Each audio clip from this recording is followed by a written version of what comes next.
అని పూర్తిగా విశ్వసించి పనిచేసినవాడు. కాంగ్రెస్ పార్టీలో ఉన్న నిబంధత అయితే ఏమి, కాంగ్రెస్ పార్టీలో అయితే ఉన్న వర్కింగ్ సిస్టమ్ అయితేనేమి, ఆ వర్కింగ్ సిస్టంలో వచ్చే హ్యూమిలిటీ అయితే ఏమి, ఆ హంబుల్నెస్ అయితేనేమి, ఇవన్నీ కాంగ్రెస్ పార్టీతోనే సాధ్యం.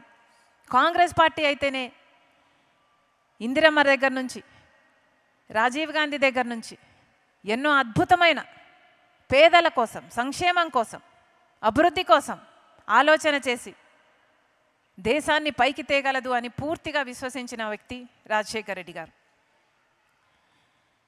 అంతేకాదు, అదే క్రమంలో అదే సమయంలో బీజేపీ పార్టీకి బద్ధ వ్యతిరేకి రాజశేఖర రెడ్డి గారు. ఎందుకంటే బీజేపీ పార్టీ సెంటిమెంట్ను అడ్డు పెట్టుకుని రాజకీయాలు చేసే పార్టీ. బీజేపీ పార్టీ మతాన్ని అడ్డు పెట్టుకొని రాజకీయాలు చేసే పార్టీ.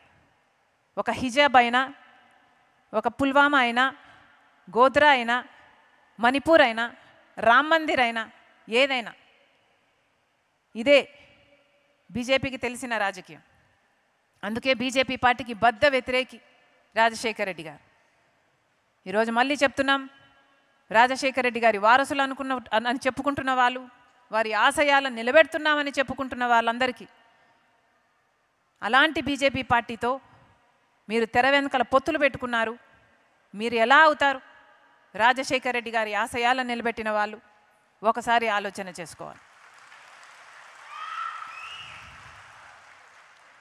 ఆఖరి రోజుల్లో రాజశేఖర రెడ్డి గారు చాలా కోరికగా రాహుల్ గాంధీ గారిని ప్రధానమంత్రిని చేయాలి అని కూడా చాలా కోరుకున్నారు.